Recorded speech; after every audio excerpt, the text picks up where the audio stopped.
day to you. My name is Fred Oakman, and as always with me today is Mr. Jake Peters. We are PS This Is Awesome. We're a PlayStation podcast. This is episode 310. This is a show where we share our feelings about the current state of PlayStation. But before we get on the show, I want to invite you all to subscribe to our channel on YouTube, which is youtube.com/PS This Is Awesome. And if you want to check out our trophy list on the PlayStation Network, you can find me at Anchorless_81. And Mr. Jake Peters is Jakesaw01. As always, you can write us at psthisisawesome@gmail.com. And most importantly, don't forget to share the show with your friends. Make sure you leave comments, rate us, give us a little thumbs up, subscribe, like. As they say, if you're watching on YouTube, ring the bell. As a reminder, we're a video podcast as well, so you can watch us on YouTube. So please subscribe to that. Trying to grow our listener base and audience this year. Slowly but surely it will happen. For new and or long-time listeners, we do have a Patreon. So you can support our show for $1 a month. The $1 level is called the One and Only $1 Club. It is the only level that we offer. And in exchange, you will get a shout out on the show, a die-cut vinyl sticker right here in my hand if you're watching. And, you know, you can feel good about throwing $1 our way every month and saying, hey, guys, I like your podcast. I listen to you guys. So here you go. It's a token of gratitude. And, yeah, we appreciate that. But it's never expected, but it is appreciated. So you can go to that at patreon.com/PS This Is Awesome. With that out of the way, Jake, how are you doing today? We're recording this on Sunday. Yeah, I'm doing pretty good. My sleep schedule's all screwed up from vacation, so like I didn't sleep like hardly at all this past week. And so I was kind of tired, but I was able to get some sleep last night. But I still didn't get to bed till late, which is annoying because I really wanted to go to bed early last night. And you know, I wasn't up doing anything crazy or whatever. We were just watching movies, and I watched a hockey game, and then we just went to bed. But yeah, I'm feeling pretty good otherwise. I got my mom. I don't know if you can see it on the video here. I got this mug. It doesn't look anything special, it looks huge. But it's actually a self-heating mug. Oh, all right. So my mom got it for me for Christmas. So I'm trying it out today for the first time because I always have a cup of coffee when we do these podcasts in the mornings. Yeah. And it always goes cold in like the first 10 minutes. Yeah. So I want to try this, and theoretically, it'll keep it at temperature for, I don't know. It's actually pretty impressive, like hours. Wow. So until you have to recharge it. If you have the base or whatever, it'll keep it hot indefinitely. But yeah, so trying that out. Otherwise, I don't know. It snowed here, so that's cool. Yeah, it feels hawing about. It feels like winter here now. Sorry, I stood up. Which is okay. I mean, I would rather it pick a lane. Yeah. I don't mind it being I don't mind it being whatever. Wintry. 25 degrees and snowing, as long as it just like it's consistent. Yeah. You know, I just don't like it when it goes up and down because it fucks with my sinuses. No, I can. But that. Yep. I just gotta decide if I'm like been real lazy the past few years about plowing my driveway. Because quite frankly, it doesn't really like. It just melts. It doesn't the next matter, day. right? Like it doesn't really matter, but at the same time, if it starts to melt and then like it freezes again, my driveway turns into a sheet of ice. So you gotta be careful about that. But anyway, not really important, I guess. It's nice to look outside and see a plowed driveway or a shoveled sidewalk. It's nice to see it, but then if it's just gonna melt, why are you gonna waste your time? You know what I mean? We're only here for so long. Well, you are legally obligated to shovel your sidewalk, are you not? Yeah, I think I am. Because foot traffic. The sidewalk is like owned by the city. City thing or whatever. Yeah. I'm also legally obligated to keep a manicured lawn, which I kind of do, but not usually. Well, you do it better than on a lot of people who... Yeah, that's true. They just fuck off and wait for the government to come see them, and then they just never do. So, I mean, who's going to fuck with somebody like one random house in the middle of a bunch of houses that has long grass, unless like all of the neighbors complain to the city. Mm-hmm. So I'll tell you what's interesting, anywho. and then we can get on with the show.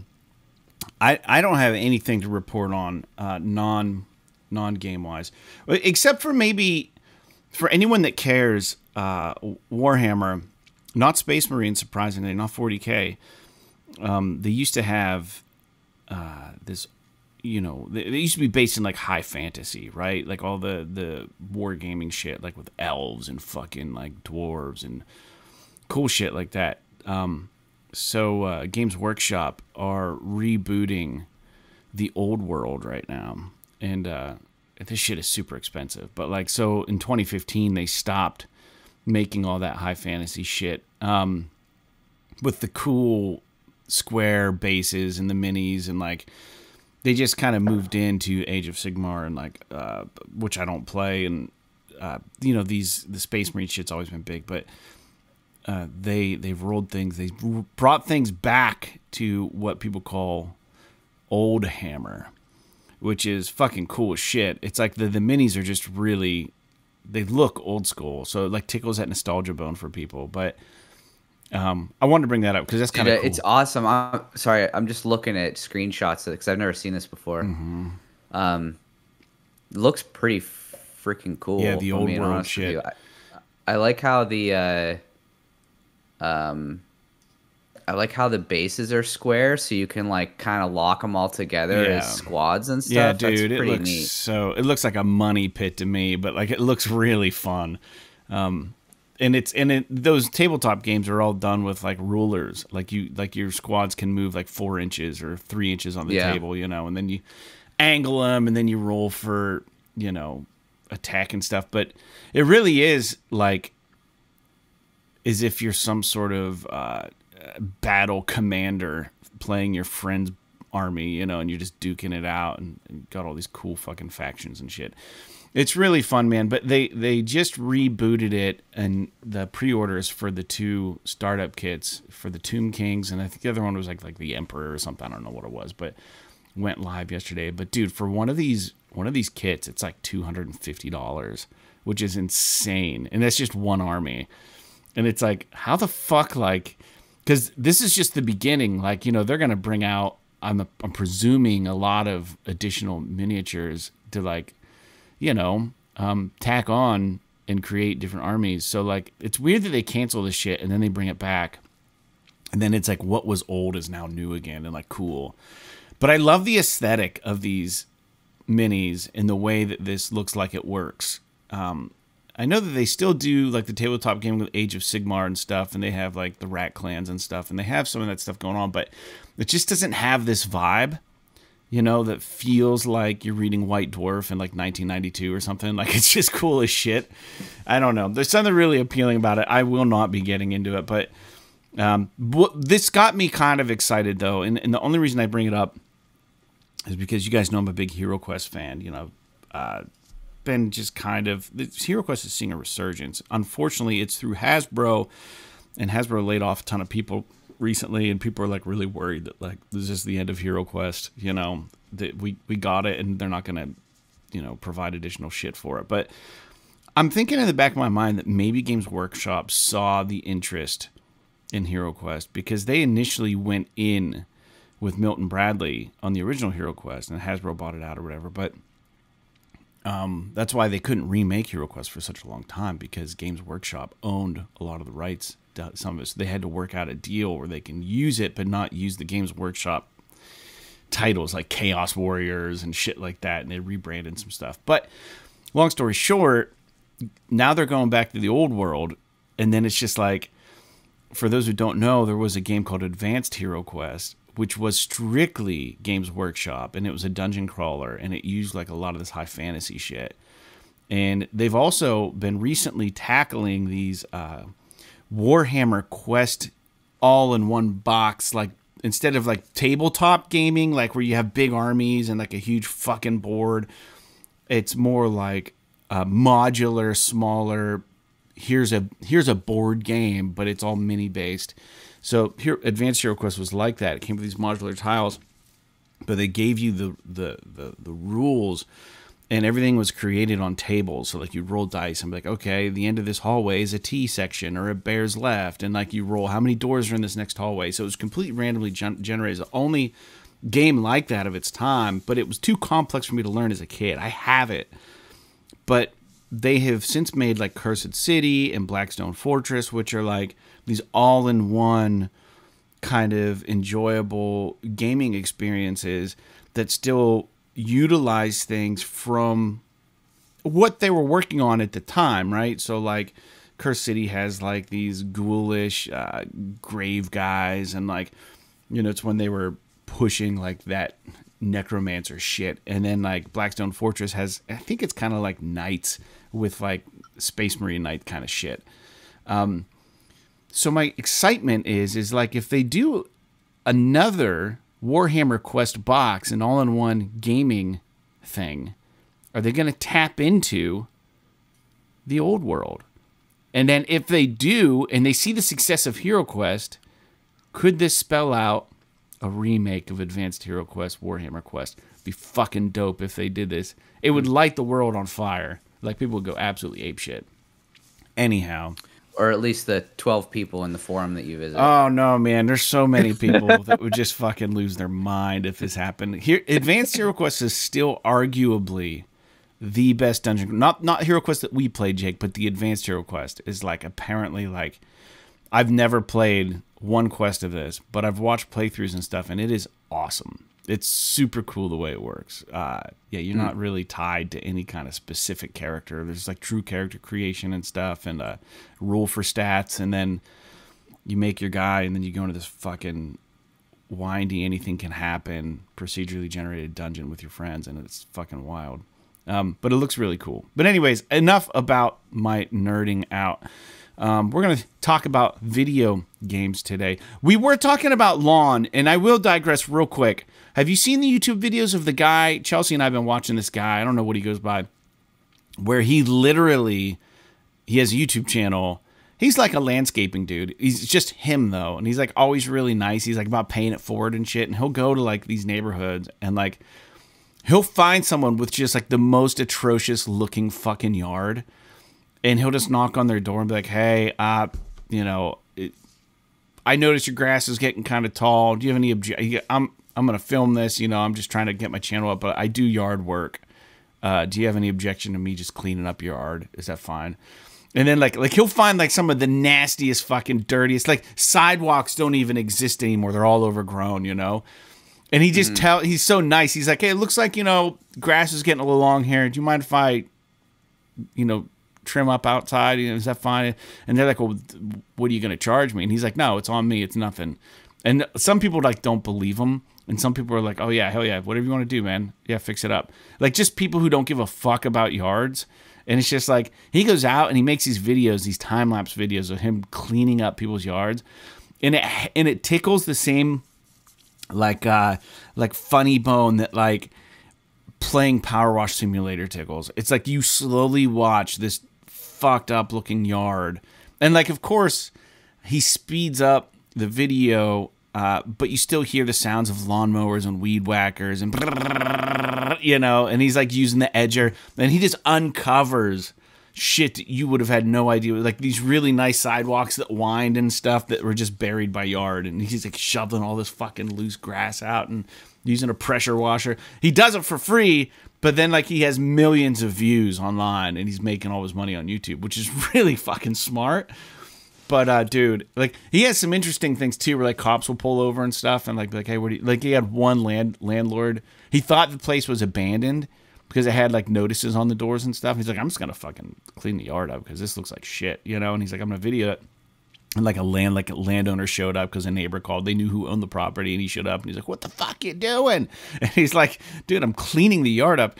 And he was like, get out of here, I don't want no fucking bill. And he's like, yo, dude, no, it's free. This is what I do. And then the guy like warms up to him. He's like, oh, okay, well, if you're not going to charge me anything, do whatever you want, you know. Just pricks in the world, you know, that he deals with. But like, yeah, cops will show up and he thinks he's getting in trouble. Like, oh, I watched your video. This is so cool. You're here doing this. And he's like, yeah, I'm just fucking running a weed whacker, but he gets all this attention. It's really cool, man. It's like, I want to do this now. Like, I just want to fucking work on yards. It'd be so peaceful. It'd be so relaxing. You know what I mean? Like, if you can make... Dude, you complain about doing yard work for 15 minutes at your house. Yeah, but here's the thing. Go clean up some of these nasty-ass yards? If I had millions of dollars coming in, I needed millions of dollars. He probably gets like a couple thousand a month just doing this shit on YouTube. Like, what? Jeez, maybe more. Who knows? He gets all kinds of sponsorships too, and he's got these zero turns, and he's wearing all the clothing and stuff. So, like, he gets all this cool yard gear, I'm sure, for free. I don't know. We don't need to talk about it. But look him up. I don't just look up, like, yard work or something. I'm sure he'll come up. There's a couple dudes I've seen videos. I've seen videos like that before. Yeah. And they're pretty awesome, to be honest with you. It's just like you said. It's a very power wash simulator-esque kind of thing where they're just like, you're just watching, sanity slowly take back over. And it's fun. Yeah, dude. Like, there'll be like long grass around the base of a tree in the time lapse video. Like, man, I can't wait till he weed whacks that out of there, and then he does, like, oh, it's so much better. You just watch these slow things, like, oh, I can't wait till he edges that sidewalk, man. It's gonna look so much sweeter. And then he's like, yeah, I knew it, and it was gonna be awesome looking. And it just looks good. You just watch it. It's fun. But anyways, dude, Chelsea's been just absolutely just enamored with these videos. But anyways, let's talk about some video games, like I said.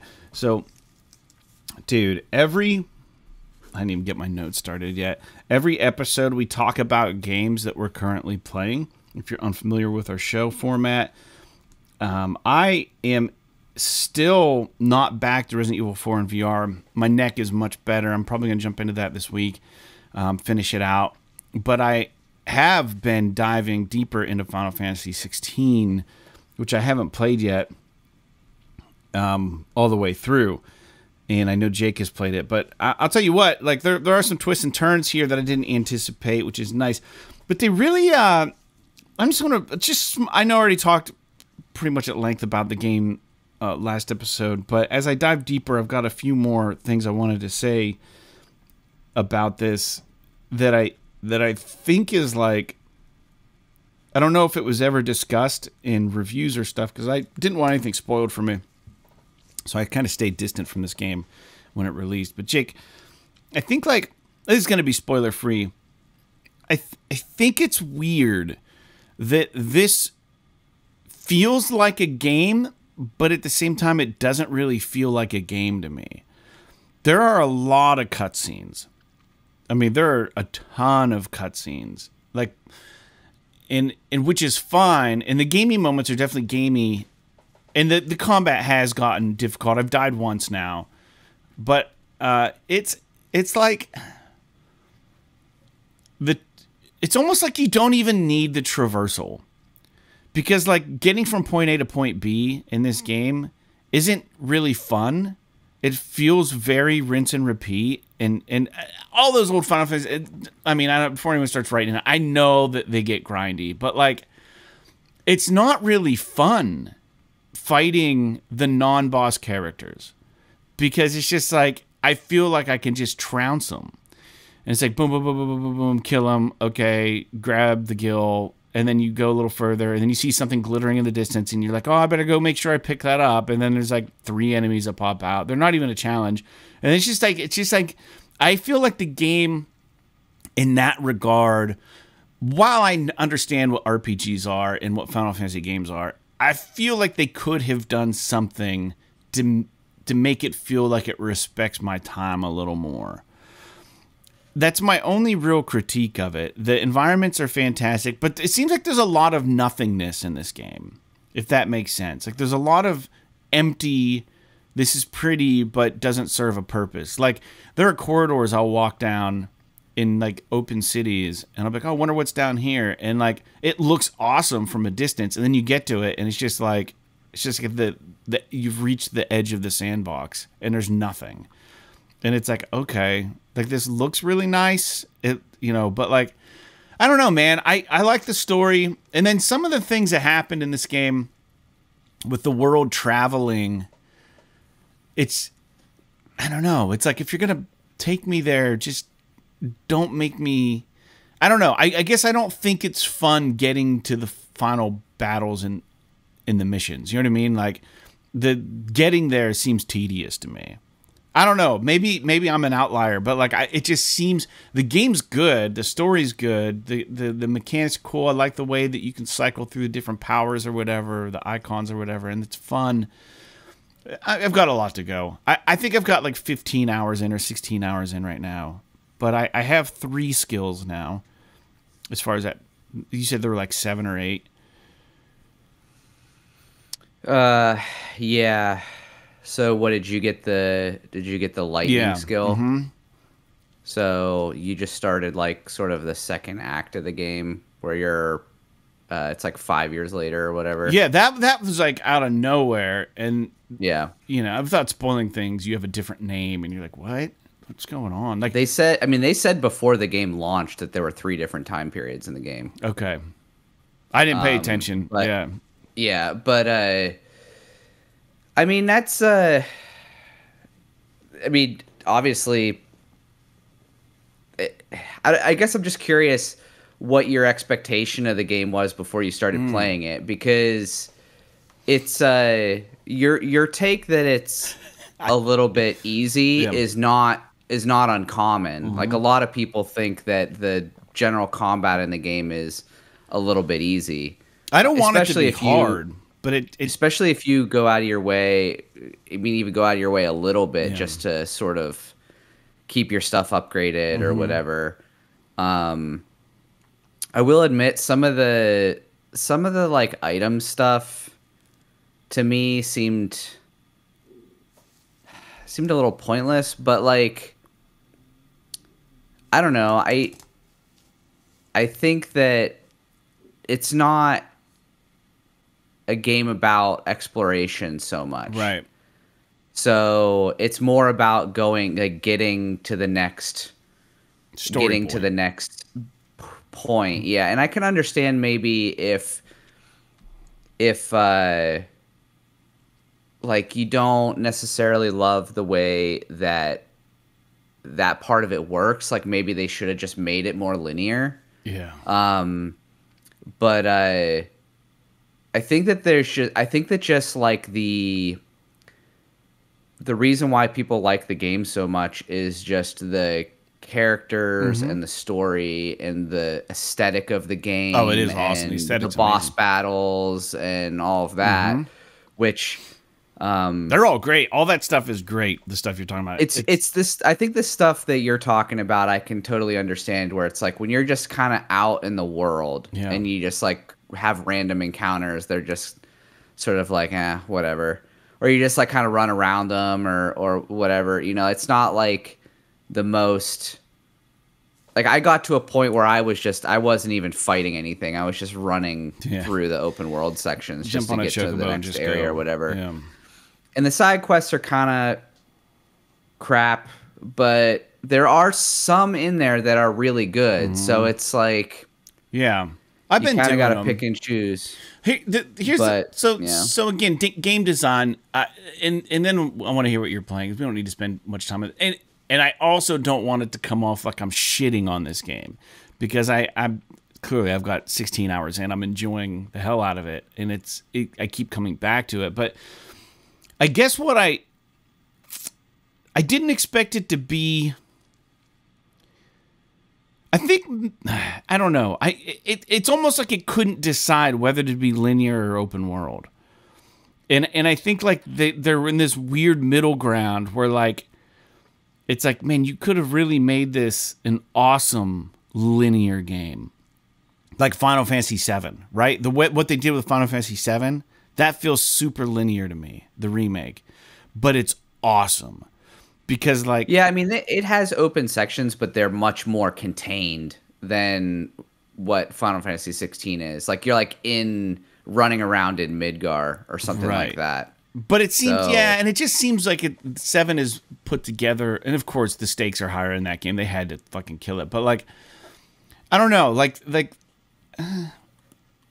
it's just, I don't know, like some of the NPCs, like you'll walk up and press X and they'll say something, And then, like in a lot of games, like if you press X again immediately after, they'll say something else.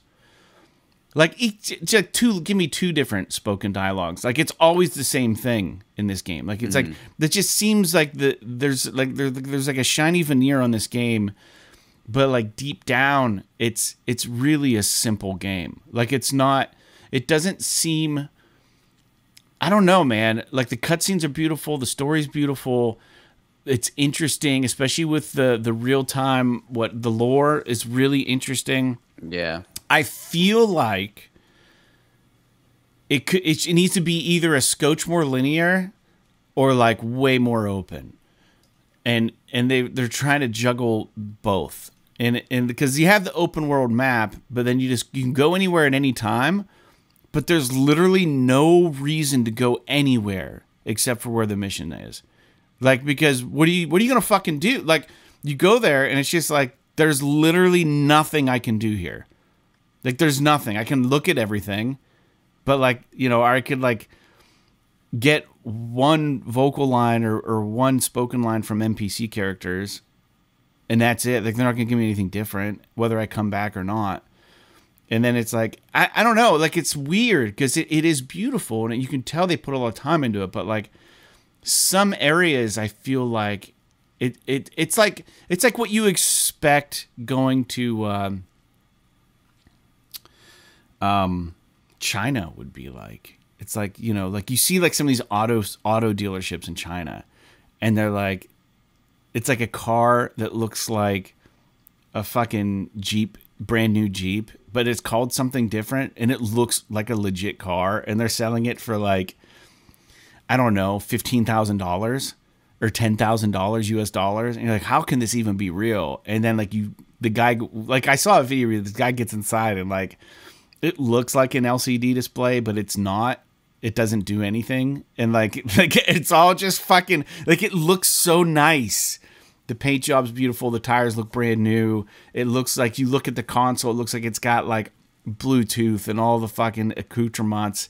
But like when you actually get in the vehicle and you fucking turn it on, it's just like, this shit just looks like it's that, but it's not really that. Like I get that a little bit from this game. Like, it's like, because like I have played Final Fantasy games that are fucking dope, and like the mechanics are fun, and like everything just works, and like this just feels a little, for as big and as grand as the display is and the ensemble, it still feels like while I'm playing the game empty, which is weird.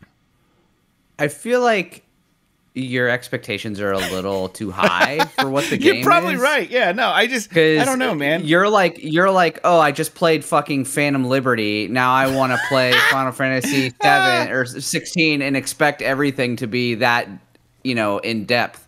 And that's just not what Final Fantasy games are. I know. That's what they've never been like that. So right. It's, it's interesting. I think that the other thing that you got to remember too is that if it had all of the stuff that you're referring to, the game would be 5 times longer. Yeah, and I don't want that. So and it would take way longer to beat, way longer to make, way more expensive. So I think that there is, with that game, a good balance of giving you some room to roam.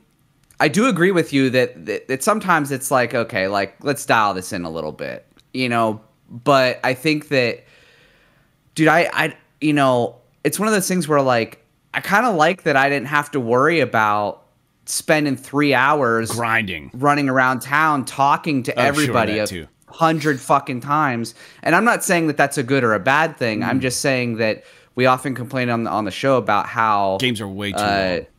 Games are way too long and all this stuff, and it's like, okay, well, you could probably have introduced some of that stuff and made the main story a little bit shorter. But all in all, I think that like the game is mostly about the battle of the icons and all that junk. And I do agree with you that maybe they could have cut out some of that open world stuff, made it a little bit more linear, and it would have been a tighter, more enjoyable experience. But all in all, I would say that it's for a modern Final Fantasy game, it's pretty good. Oh, it is good, yeah. And yeah, like I said, I don't want to make it sound like I'm shitting on the game, dude. Like I like it. I just feel like it's one of those situations though where we're like, you know, like when a band releases like a record and like 7 of the 10 songs are just bangers. And you're like, if you guys would just spent fucking like, I don't know, another month, like just refining these 3 songs or writing a couple more, or like, or maybe the record's awesome, but the artwork's just terrible. And like, or like something, it's just like, why the fuck would you why would you take it that far, but just not, it's polished as shit, the game is, but I don't know, I'm not a video game developer or a game writer, but like it's like one of those things where it's just like I just feel like I can't put my finger on what it is, but there's something about what you're describing was like how I felt about Nier Automata.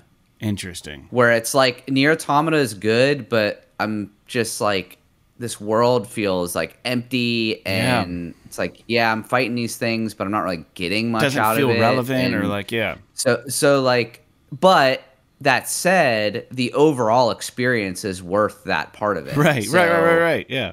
You know, not every game can be perfect, I suppose. Yeah, I just wish I could put I wish I could verbalize or put to words better how I feel about this game right now. And it's like, man, it's I don't know. It's grindy, but it's not grindy at all. But like, I think maybe that's the thing that bothers me the most, is like all of these enemy encounters in the open world seem meaningless.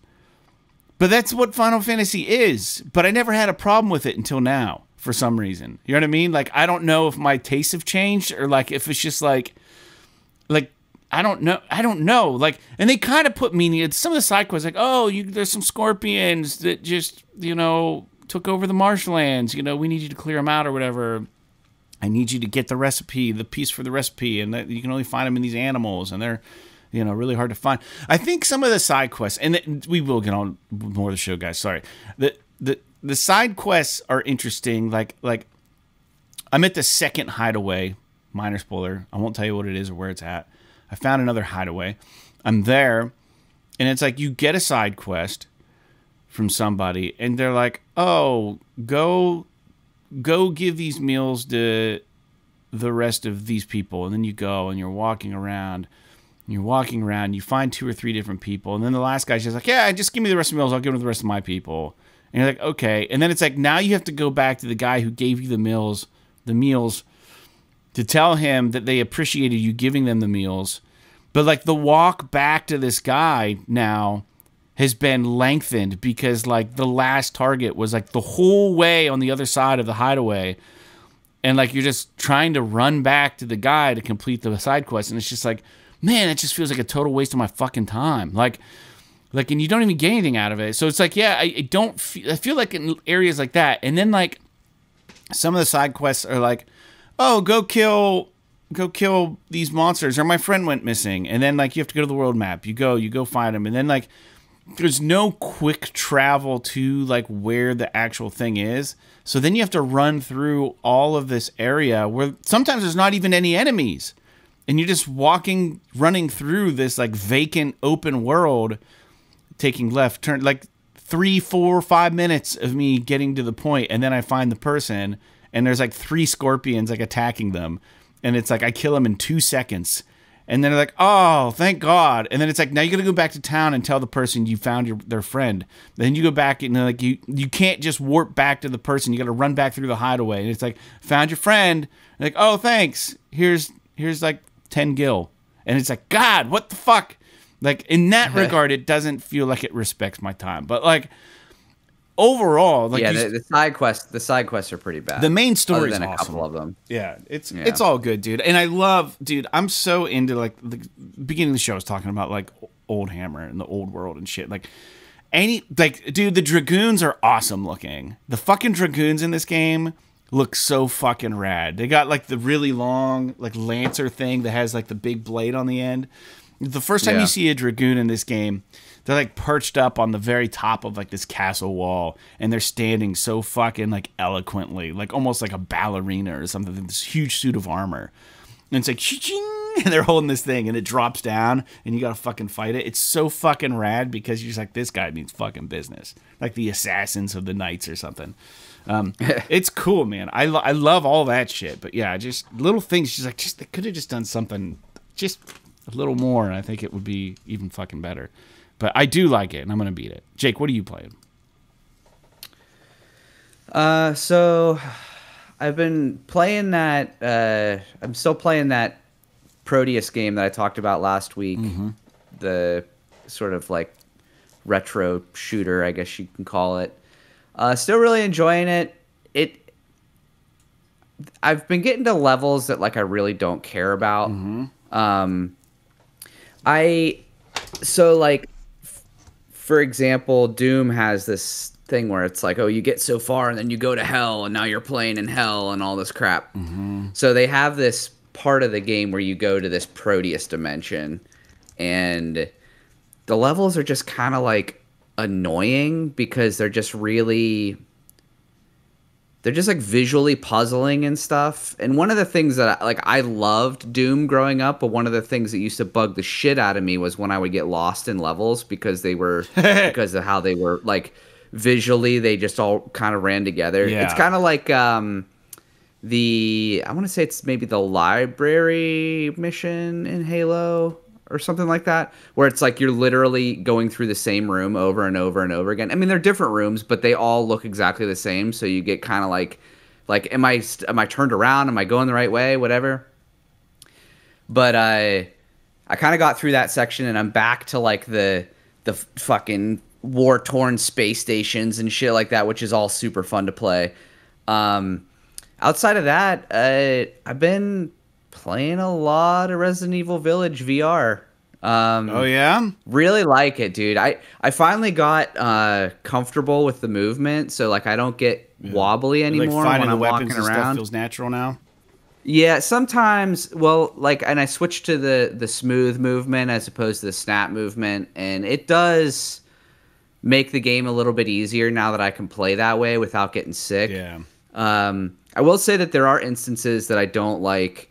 And I feel like the game really wasn't designed with VR in mind when you count for the scenarios where like the enemies are like grab a hold of you. Oh. And they're like throwing you down and stuff, or like there's a minor spoiler, there's and I think I talked about this last week. There's like a cutscene where you get knocked on your back and they're like dragging you around, and like right. You're just like seeing through your torso and all of this shit because like the game wasn't designed for you to be able to just move around with your eyes. Like I wish that they would have just like smashed to a cutscene at that point and don't give me free range of motion, because it's kind of immersion breaking when I like look down and I'm like seeing through the model of my body and like all this crap. Like, right. The other thing is that, and I think I might have talked about this last week too, ladders. Like, I wish that they would just, like, I wish they would just kind of pull out like they do in RE4 whenever you go up ladders, because I'm, like, literally craning my neck looking straight up in the air to try and get up this ladder. Mm-hmm. And it's just not comfortable. So I feel like they borrowed a lot of this. Like, they saw kind of what worked and what didn't in Village, and I think they might have instituted some of that into RE4. Right. But I will admit, though, like, doing all of the shit with your guns... Like, we talked last week about, and you had mentioned in the past about how it was kind of crazy how you have to, like, hold the gun and you can drop it, mm-hmm. and, you know, you have to rack the rounds and reload and all this stuff. I've gotten to the point now where I'm pretty good at it, and, man, you feel like a fucking G. Yeah, you when do, you're, like, fighting these guys and you're, like, reloading and, like, you can grab the knife and throw it at them and, like, fucking, you're, like, you know, pumping the shotgun and fucking shooting them and stuff. The sniper rifle is really cool. I will admit, like, I got the grenade launcher, and it's like one of those break action grenade launchers where you have to like break it in half and fucking put the bullet in. And it's kind of weird how that works. And I don't know how Resident Evil 4 is, but like when you're holding the gun, you press, I think it's circle, and he'll break the thing open, and then you can stick the bullet in, and then you can kind of snap it closed, or press circle again and it'll close it. Where it's like, I kind of wish that they would give me the ability to just fucking do it. You know what I mean? With my hands. But I get why you wouldn't want to do that, because like if you're holding it with both hands and you kind of move funny, he fucking opens the chamber. Yeah. Like it could make combat a little bit weird. But dude, I'm pretty far. I'm like I got to the people that haven't played it won't know this, but I got all 4 of the containers. So I you know what I'm talking about, they're like that have the, let's just say they have the body parts in them. Yeah, so I gotta ask then, because I can't remember where that part is, and I don't want to spoil anything for you. Have you gotten to? Are you out of the vampire place? Are you out of that area? Oh yeah, I'm way past that. I've basically gotten, so I got through the castle, I got through the mansion, I got through the like swampy area with the big fish, and I got through the lichen, the werewolf den. So the mansion, was that the one with the dolls? Yeah, dude. So I got through that. Dude, I gotta ask, like, how messed up? How scary was that? Like with the baby thing? It was probably the scariest part of the game. Ooh. But I honestly, everyone hyped that part up so much that I was honestly expecting a little more out of it. Yeah. Because it's not very long. It's pretty short. It's just the darkness, I think, and like not knowing where it's at. Oh, and the atmosphere and like the sound and stuff is super creepy, and like like the dude, when you walk into that room and there's that doll on the table and you have to like do the puzzle with it, I was like, I was so, it's very like I don't know, like the movie Saw or something like that. Like it's really wild. I just thought, like, I thought that section was really cool and it was really scary in VR. I thought the ending was a little anticlimactic. Of that, yeah, it was really weird. But the rest of it was really cool. I like that it's like a non-combat section. Yeah. There's no combat in that section of the game. Right.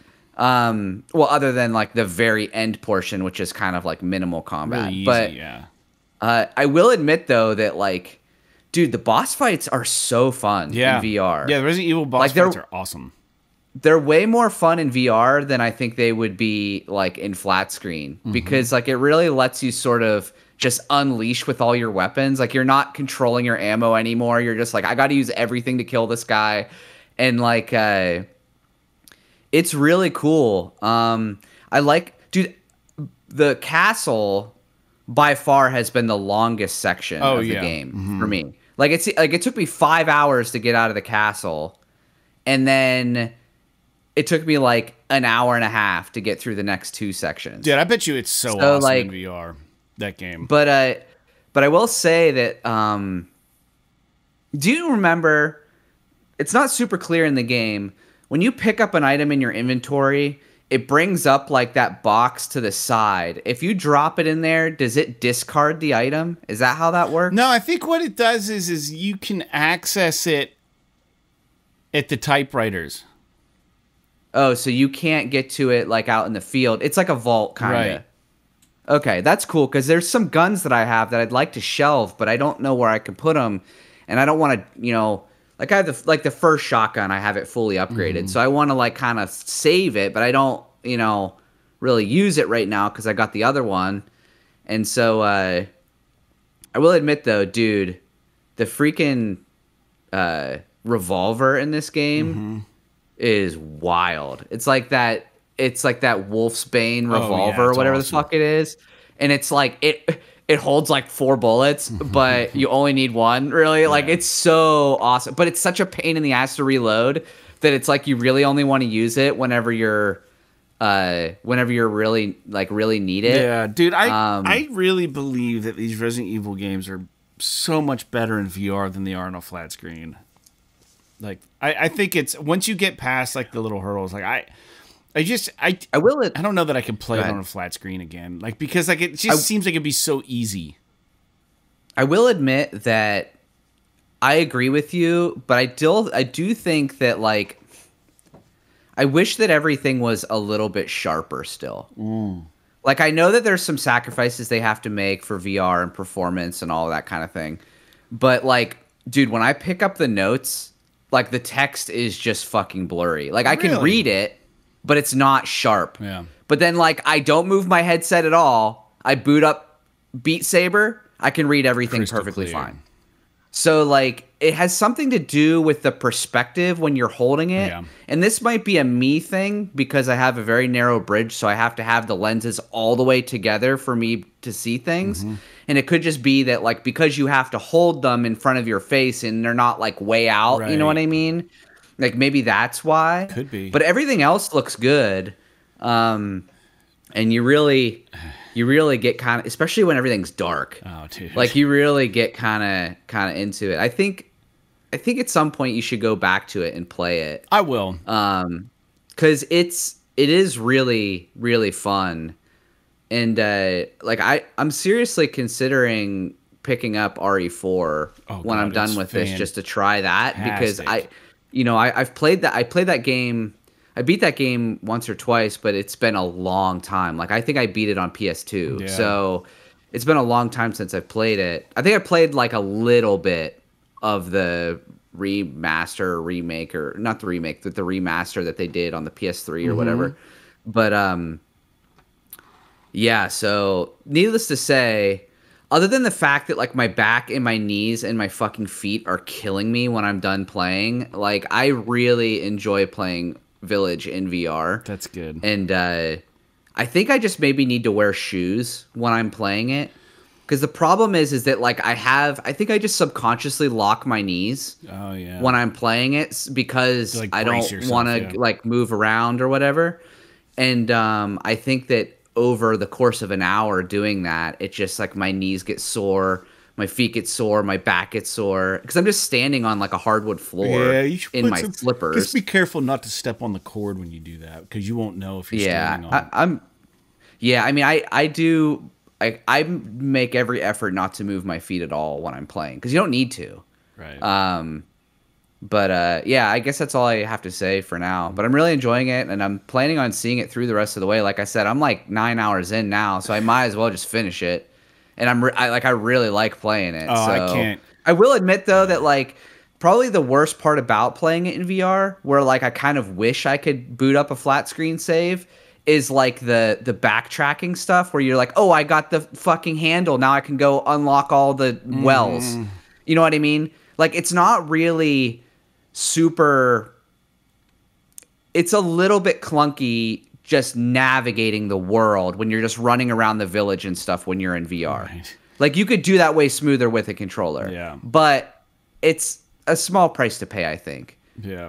You know, I think that it's really fun. Dude, I really like it. I do wish. Yeah, go ahead. I was just going to say the one other thing is that I wish I could turn off and maybe there is a way to do it and I just haven't seen it, but a way to turn off the 180-degree flip thing. Because I'm always hitting it on accident, and then I get turned around. I'm like, where the fuck am I? Yeah. Like, so, but other than that, yeah, that's all I got to say. Dude, in VR, like, just like, it offers so much, and I just feel like there are moments in Resident Evil 4 where just the entire scope and scale of being outdoors and seeing, like, a castle, or, like, seeing, like, this graveyard, or, like, you know, it's being in the woods, you're just like, whoa, like I really feel like I'm here. And it's something that you can't really explain to a person unless you put the headset on them. Like you're like, okay, yeah, I get it. It's like you're in the game. It's like, no, it's like you're really fucking there. Like I feel like when I take my headset off, like if I went to the locations in Resident Evil 4 in real life, I would be like, I've been here before. Like if those places were real places and I just was dropped into that place in real life, I'd be like, oh yeah, shit, I know how to get around here. Like there's something to be said about learning. I don't know, man. Could you like I don't know, man. It's just really interesting because like there's something in your brain that is like when I take off the headset, I feel like, oh yeah, I can tell you how to get around this house. You know what I mean? Like it feels like you're there. Like you know the location. It's really weird. And I think that they should, like, I don't know, who's to say they don't already, but like you think about like these SEAL teams and shit. Like why don't they get like some video game developers be like, oh yeah, this is where Bin Laden's at. We got a pretty good idea how this house is. Let's make it in VR, and then you guys can run the mission in VR real quick and communicate. And then like it's like you've already fucking done it. You can show up on site and just be like, yeah, we know we've done this. You know what I mean? It's that realistic. I'm sure they're utilizing that technology in some capacity. However, you know, when you're talking about the military, they probably just like fully recreate a fucking soundstage of it, and then they just like do the shit in real life. Yeah, so like, but yeah, I do believe that there's so many applications that could be, they could use VR for. And you're right, like some of the coolest parts about the game is just like you walk into the village and you look up and the fucking castle is like right there and it's huge. The moon like, shining down, like, yeah. Yeah, like you said, going through the woods and like you're instinctively like moving your head to get around to like the corpses hanging from the trees and like all this stuff. Like it's impressive. I'm not gonna lie, it's really impressive. It might. I still think probably Gran Turismo is the most impressive game I've played in VR, but this is a close second. Yeah. It's really, really impressive. It's a AAA title, you know, first person, like VR, the whole thing. Like I said, I mean, now maybe RE4 will take the cake, but like I said, it's there's those couple things that because it wasn't built for VR, they kind of left in there where you're like clipping through your body and stuff, that if they just tidied all that up and it, like, because you know what I'm talking about, where there's stuff where like you're not in control of your body because it's a cutscene, but they still let you move your head around and you just become like a disembodied head just looking around the room. It is very bizarre. So anyway, we should probably move on. Let's move on. All right, very good. So we do take listener feedback every episode. We haven't had a lot lately, but I've been posting clips and shorts on YouTube, and I don't understand why these get so much. It's because the attention span of people is just so small. 30-second clips, 15-second clips, 60-second clips. Anyways, I posted one when we were talking about the Space Marines game, about games we're looking forward to in 2024. We had two people comment on a short. And they just said, the first one says, my only issue with Space Marine game is that you don't play as the Emperor's holy warriors, you play as some demonic heretic. And I don't know if that's true. That's not the vibe I got when I played it, but I mean, maybe. I'm not super... I thought you played as Titus. Yeah, right. I thought he was a good guy. His name is from the first game. I think he's...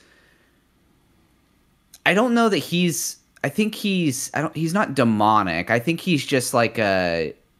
Like, he's ruled a heretic because he, like, goes against the Emperor's wishes for some... I think it's for some ethical cause. He's like a lone wolf. But I don't remember a lot about the first game, if I'm being honest. Yeah. So maybe there is something to what he's saying. Well, there probably is. I don't know, something maybe at least. And then another person wrote in that he said, agreed, I'm going to buy it just to support it. I think my comment was like, you know, there's a lot of Warhammer games, and even though the game mechanics are usually really good in those games, like the tactical games and whatnot, they still feel janky as shit. So, like, it's really nice to get, like, a smooth, easy to jump on, enjoyable Warhammer game that, like, just kind of works and looks nice and is pretty and is fun. And you don't have to, like, sit there, you know, because a lot of those games I think are probably better played on, like, a PC, those... you know, the strategy games that they have out. But I don't know. They don't really adapt well to console, I don't think. controls. But anyways, let's get into the news. And there's a couple news points. Again, this time of year, things are relatively slow. But while it may not be the most mind-blowing graphical achievement in games, the new Prince of Persia game is going to run at 120 frames per second in 4K on the PS5. And Jake, this got me thinking, why don't most new platformers these days shoot for those kind of benchmarks? Specifically, it's not going to be super demanding of the system capabilities. You know, and then I started thinking, well, maybe it's just like a choice because they want it to feel retro and have that retro vibe, or like they want the platformers, you know what I mean? Like they want it to be a certain way, but it's just like with platformers, you would think you'd want them to be as buttery smooth as possible. And then it's like, is that just difficult to achieve? I just kind of assumed that, like, again, not being a game developer, that like if the game isn't super graphically demanding or whatever, like, shouldn't there just be like a toggle switch somewhere? It's like 120 frames per second, 4K, boom, let's do it.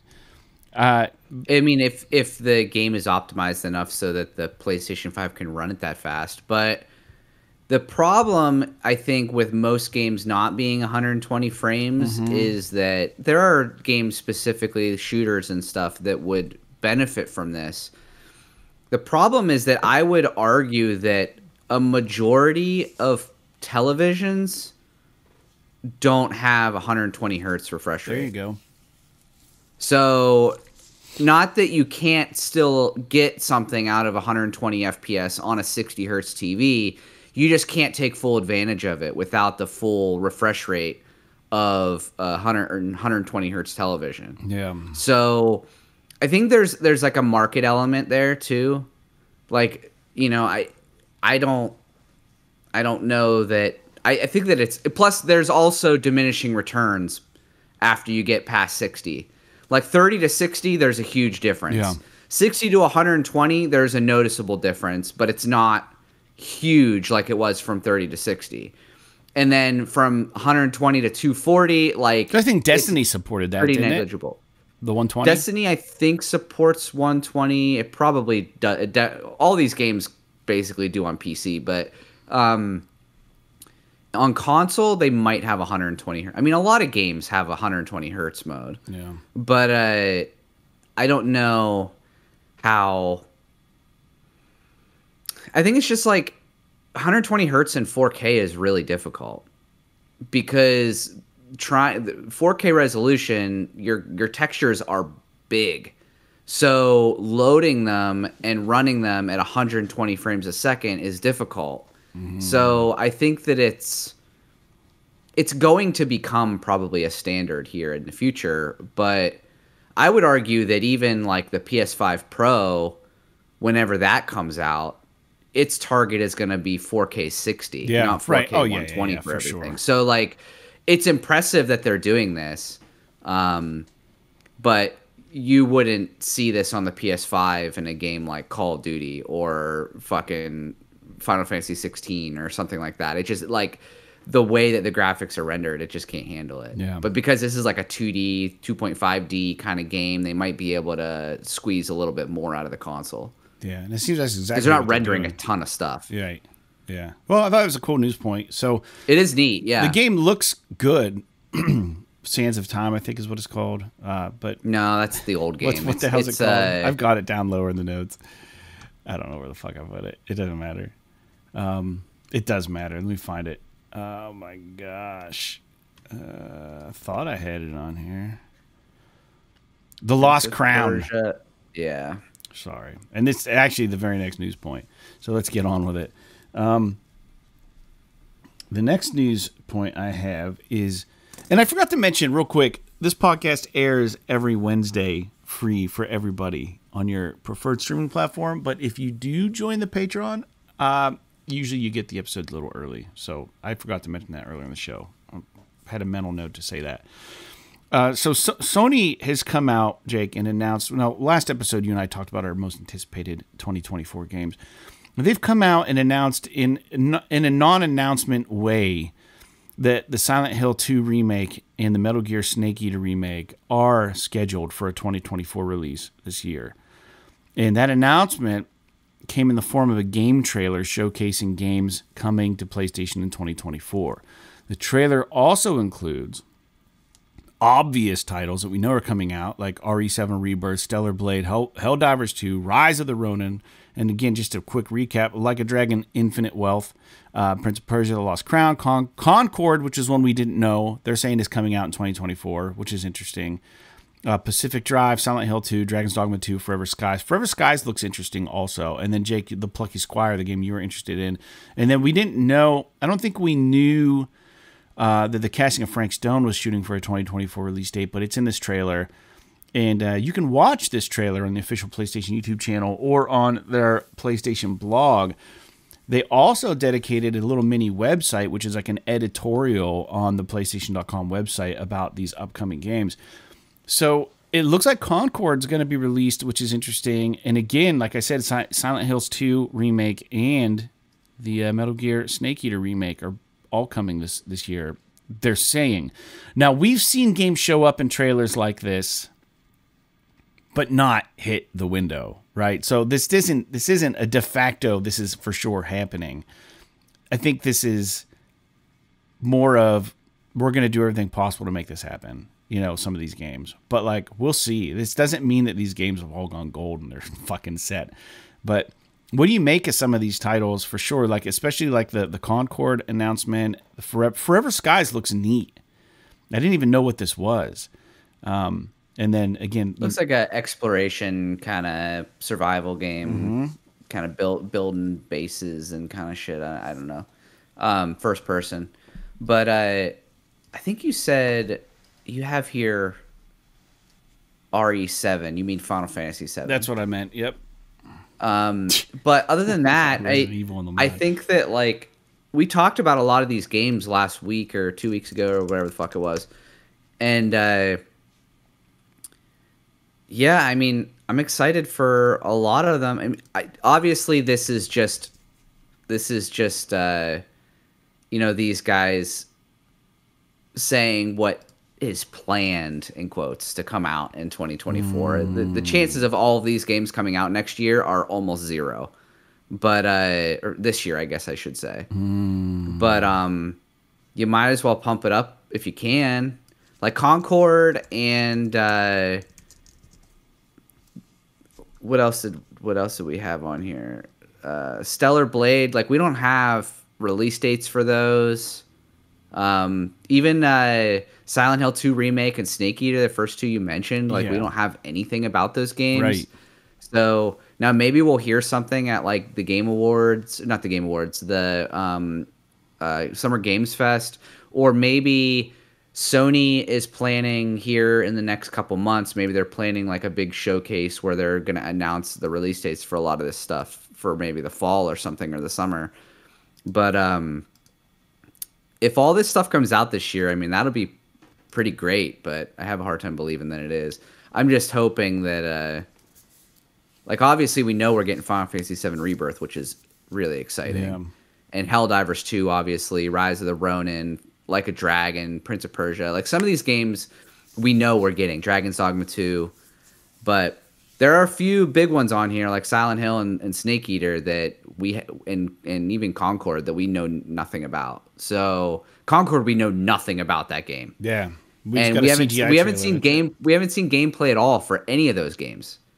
So it'll be interesting to see how this all pans out. Agree. So yeah, I don't know. I kind of got the impression when this came out that, like, you know, there's a lot of podcasts and a lot of people talking about how 2023 was the good year in gaming, and, like, maybe 2024 is not going to be that great.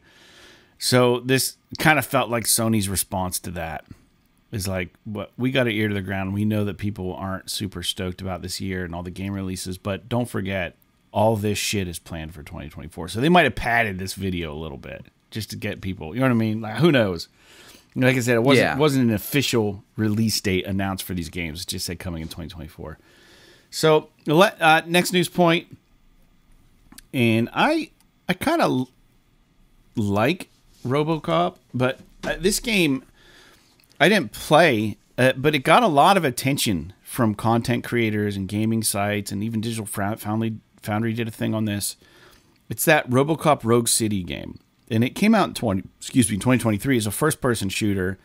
But due to the success of that game, the studio Teyon, Teyon, have announced a sizable update coming to the title, and they teased it on their Twitter account or X account or whatever. I hate that it's X.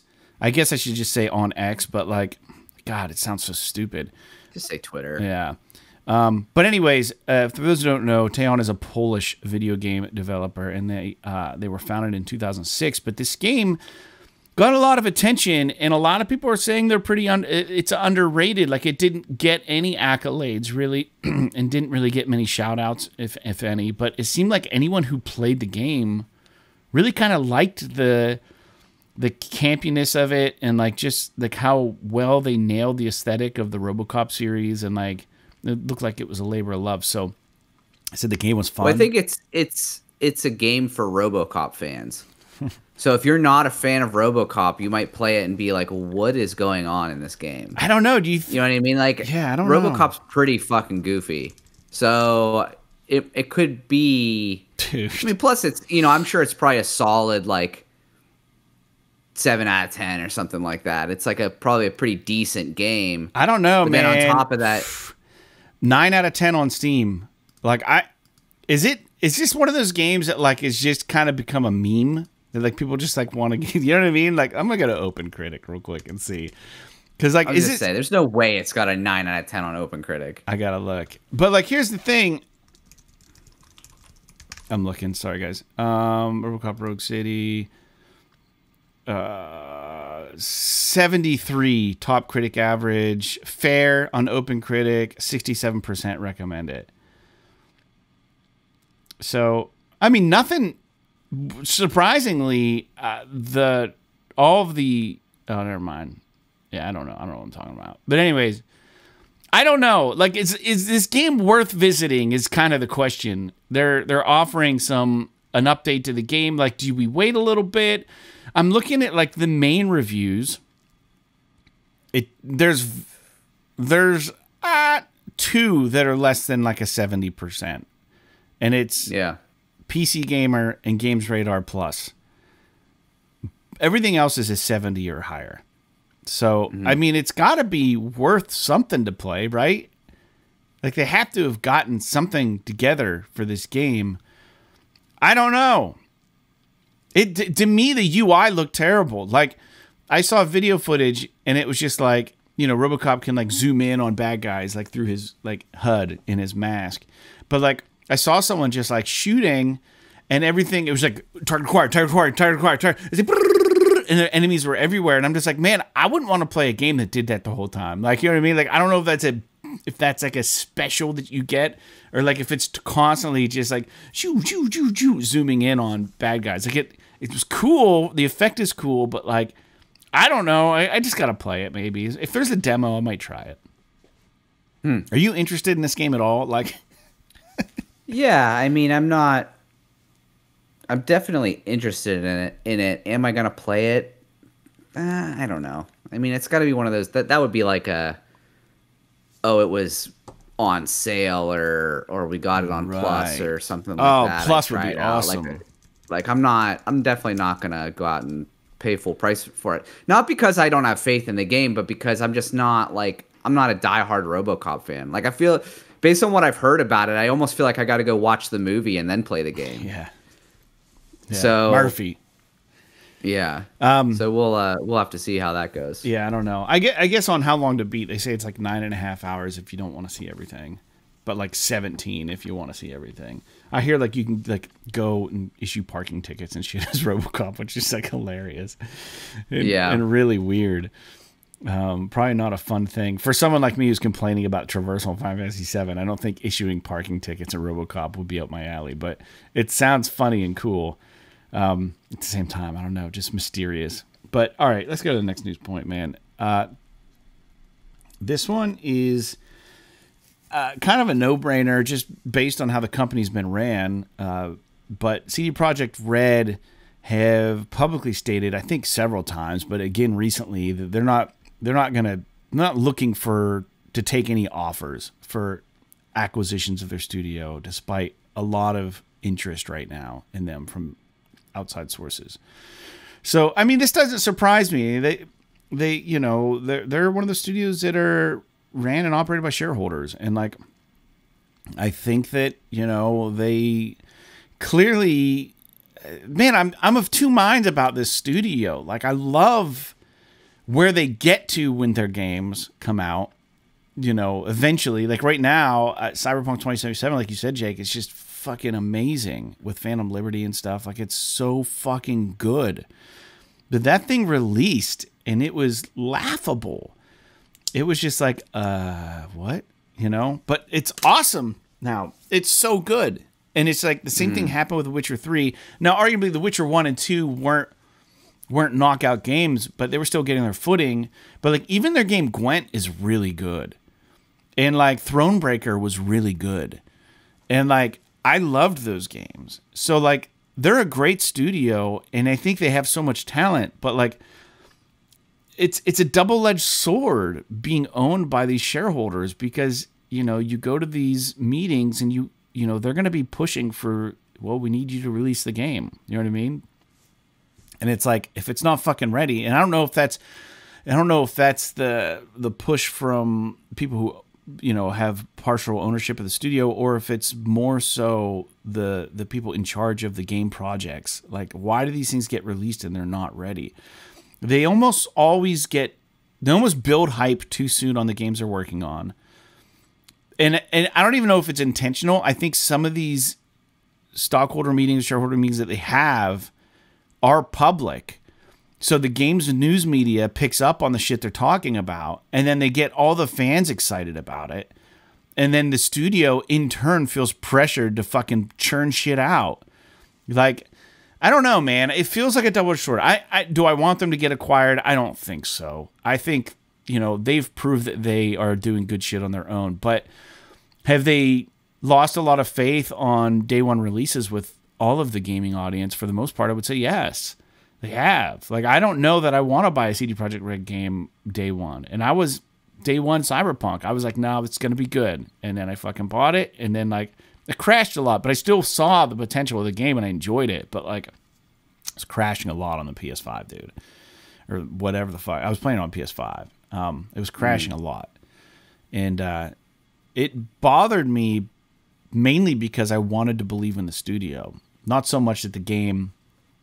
I had a bad experience. I was just like, why the fuck are you guys releasing this yet? Like, I can tell what you're doing is awesome here, and I'm enjoying it. But like, fuck, like, one more year, you know, one more year would have been perfect probably. But I don't know. What do you think about them? Do you think it's best that they don't permit themselves to be acquired? I mean,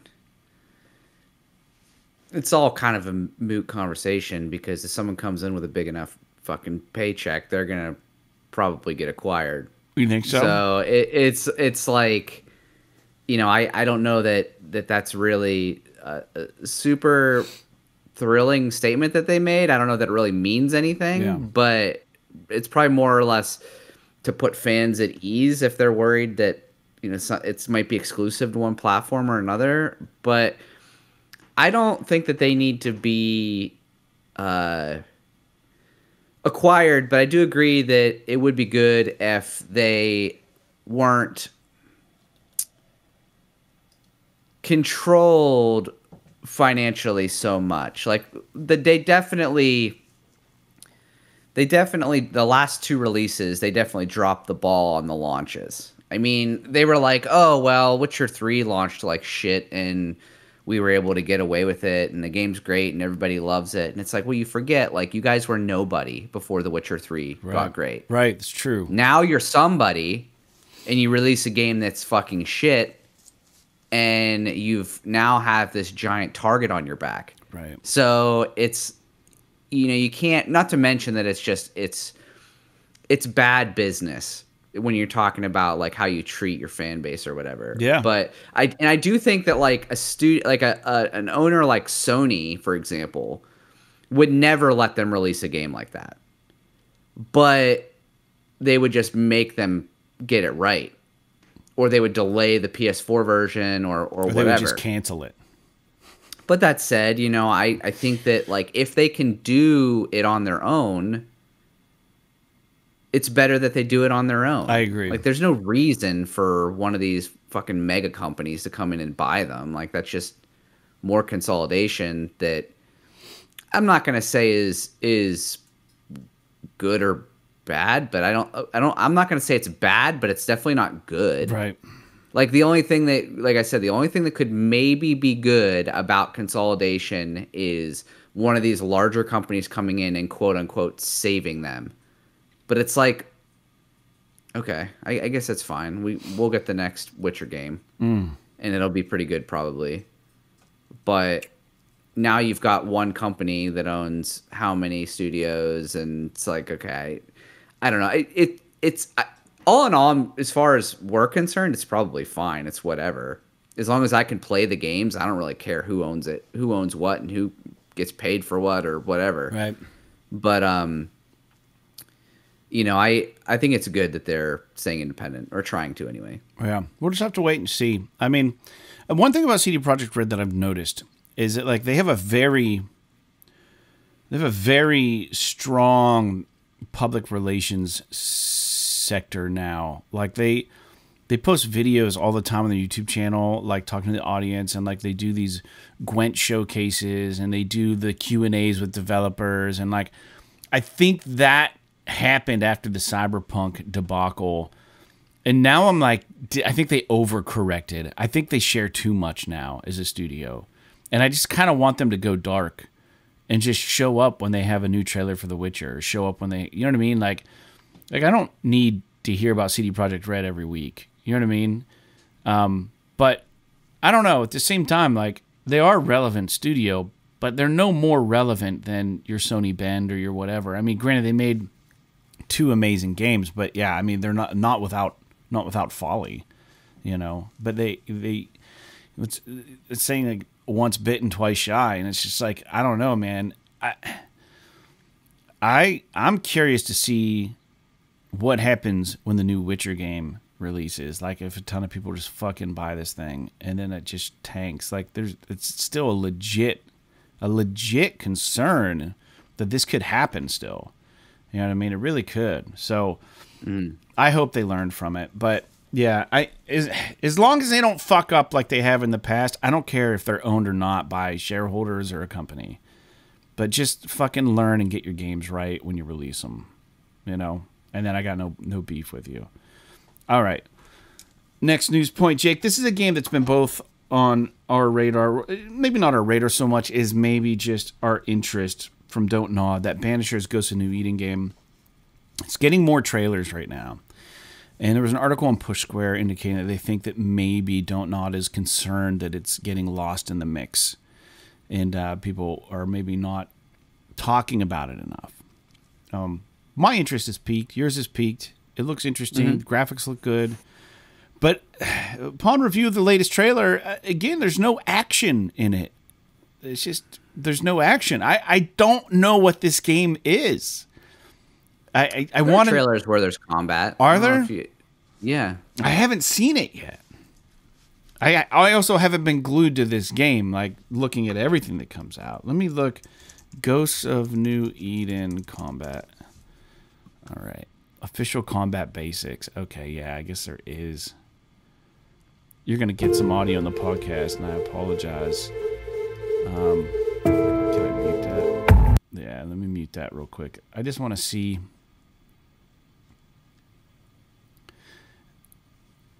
I mean, to me, it just looks like a third-person kind of action, light RPG. Yeah, it actually looks really good.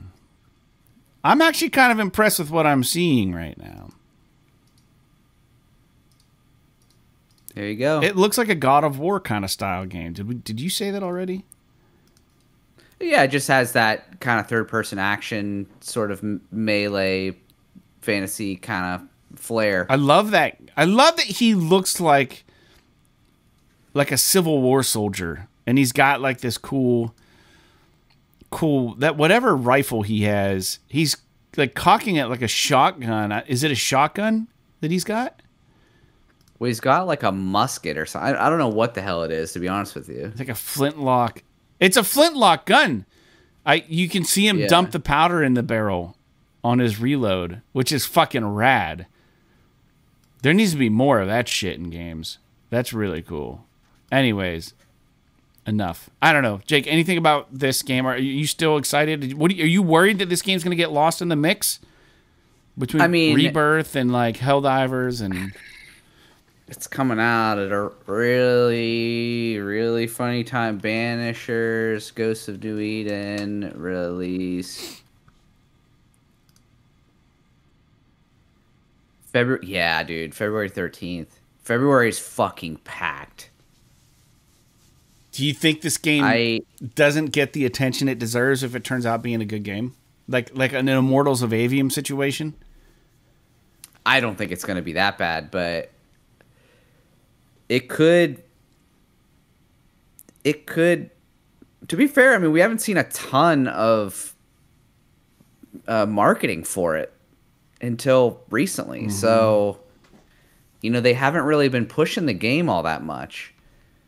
But, I don't know what other PS5 games, February 2024. It's also a really cool game name. I think though people get lost in it because there's a lot going on in the name. They should have just called it Banishers, or just call it Ghost of New Eden.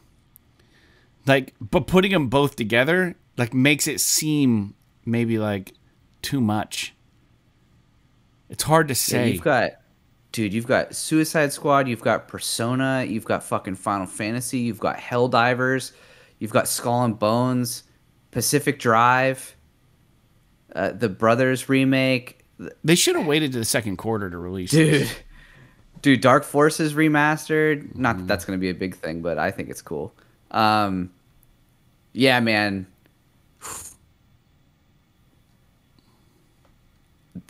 I'm not saying that they should delay it, but they're going to be up against some stiff competition. I mean, the week before that, you've got Suicide Squad and fucking Persona 3 Reload. And then... No, sorry, 2 weeks before that. And then the week before that, you've got Helldivers. And in the same week, you've got Skull and Bones, which I'm not saying Skull and Bones is going to do very well, but it might. People know that name more than Banishers Ghost of New Eden. When it comes down to just name recognition, Skull and Bones has been in the news for fucking 10 years because it's been pushed out so many times. Yeah, that's... I think they need to push this out to the second quarter, man, quarter 2, for sure. It would definitely be, I don't want to say it would be smart or not, because who knows what else is going to come out. But it's Grand Blue Fantasy Relink comes out February 1st. Fuck, man. February is going to be a game where, a month where games are getting missed. That Ultras game I was talking about comes out the same day. Yeah. Well, it's the first quarter of 2024 that looks the most bombacious. It looks crazy. But I if they pushed it to April, yeah, that might be good. I don't know. We'll have to see. But I'm still excited for it. I still want to play it. It looks good. I don't know. I might.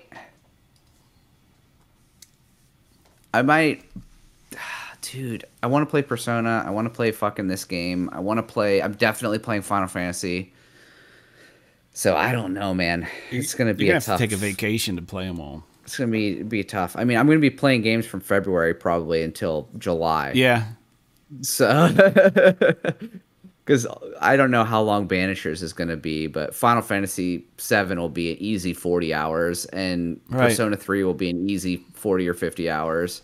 So, I don't know, man. And there's something coming out. I thought there was something interesting coming out in January even. So, and definitely Well, Last of Us comes out in January. Last of Us Part 2 remake. Right. I don't know if I'll... Well, it's got a free $10... Free. It's got a $10 upgrade. Yeah, I know. And you get all the... You got to you got to use the disc, though, right? Don't you have to put the disc in? Well, I have a digital version. I don't give a fuck. But, yeah. So... I don't know, man. It's going to be busy. Shit. Yeah, I don't know either. Anyways, let's move on to the next news point, Jake. Sony Bend. studio we haven't heard from in forever. We don't know what they're working on. Presumably, maybe an Uncharted game, maybe their own game. Whatever game they're working on after Days Gone, they've been working on it for forever. And on Twitter, someone just was like, "Hey, how's the new game coming along?" And then they just responded, "We cooking." So when are we going to see what the fuck they're working on? This has come up. Days Gone came out. Yeah, Days Gone came out almost 5 years ago. It was April 26, 2019. I just looked it up. God, I just want to know what it is.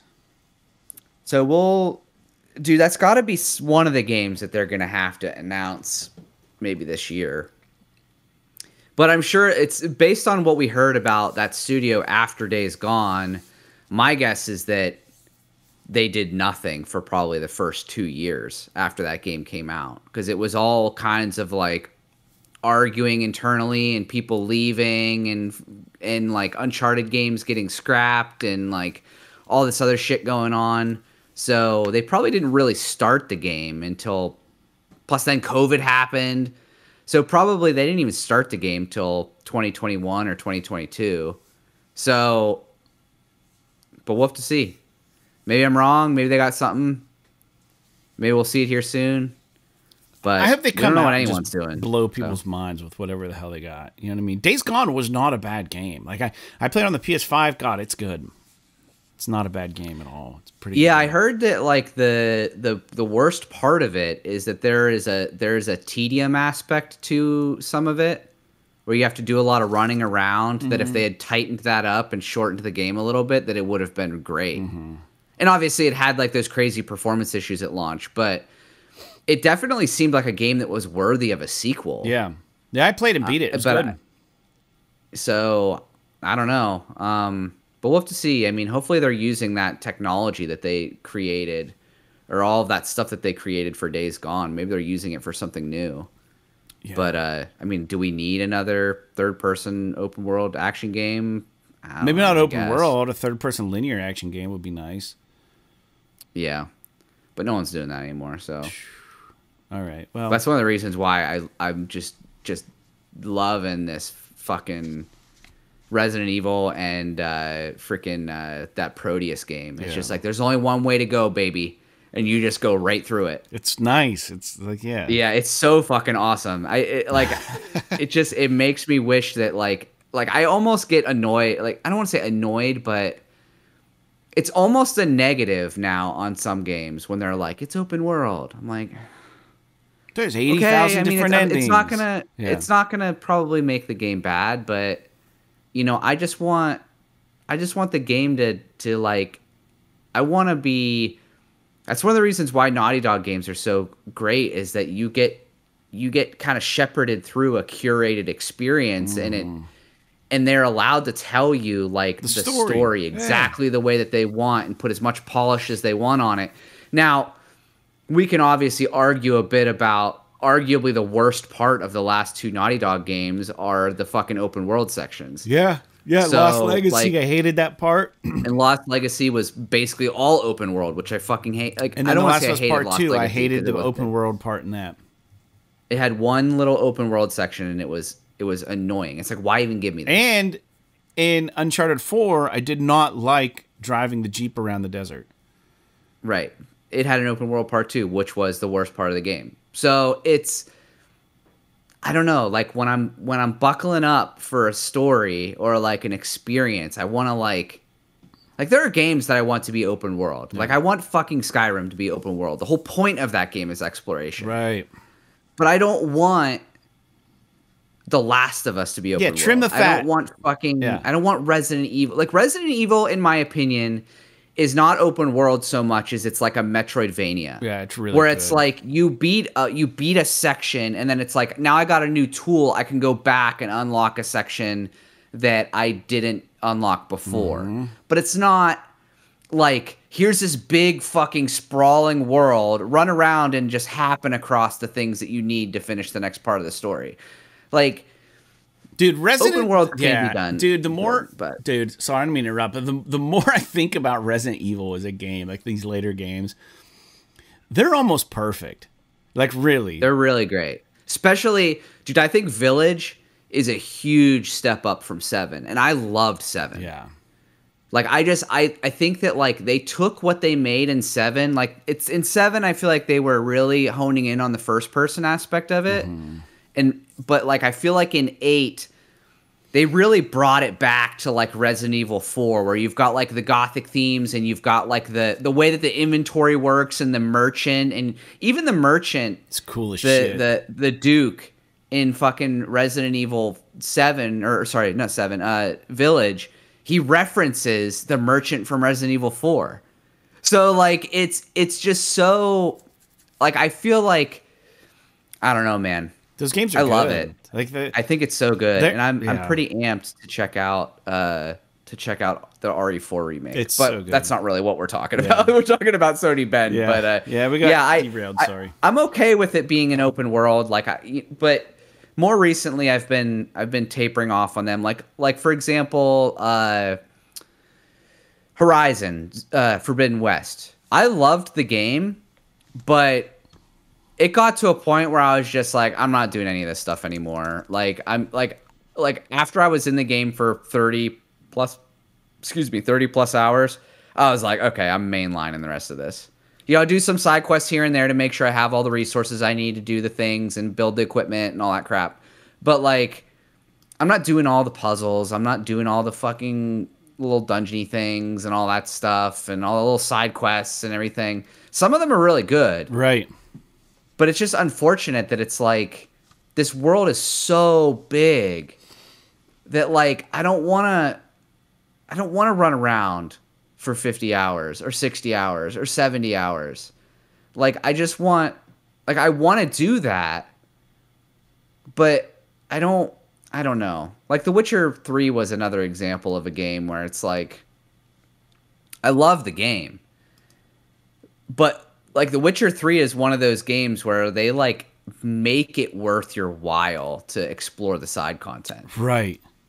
Almost to the point where like it's overwhelming, because the side content's so good that you want to do all the side stuff, and there's just so much. Honestly, the worst part of the side content was like the monster hunts, or like the Gwent matches. Yeah.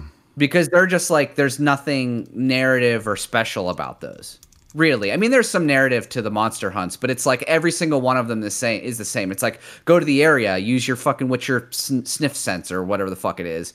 Follow the tracks until you get to it and then kill it. Right. It's like, okay, well, that's not really that interesting. But a lot of the other side content was great. Yeah, I agree. I don't know. We got off on a tangent here, but I'm okay with Sony Bend, though, kind of iterating on what they did with Days Gone, because I never played that game, and I kind of thought about playing it, but I was kind of just like, I was kind of hem-hawing about it, and then I just kind of did something else. But my understanding is that it's a pretty cool game, and it's worthy of a sequel, even if it's like a spiritual successor of some kind. Maybe it's not Days Gone 2, maybe it's, I don't know, some other... You know, I kind of hope it's not a zombie game, if I'm being honest with you. Yeah, I'm kind of over that. But, dude, I want one of these studios to do something fucking wild. Like, imagine them doing something stylish and, like, not grounded. You know what I mean? Like, I don't know. Think about a game like, it wasn't very good, but like Redfall or something like that Microsoft did, where it's like a vampire hunting fucking game, and it's all kind of cel shaded and cartoony, but it's like, you know, it's like a different thing. Yeah. I don't know. You know, I'm not saying that they need to do some fucking indie game like, you know, like Ultras I was talking about or something like that, but you know, maybe do something fresh. That's what I want. I want something fresh. Yeah. What would a first person XCOM game look like? Permadeath with squads of people with really smart AI, where you build people out in your team. That would be kind of where it's like mission based. Yeah. That would be kind of cool. I mean, it would be tough to do, but like, yeah, like if it's, because you'd have to build out. See, that's almost like what you're talking about is almost like what I'm playing with Prodeus, where it's like these individual missions that you're playing, Right. and you have to get through them to progress the story. But you would introduce like a squad aspect, Right.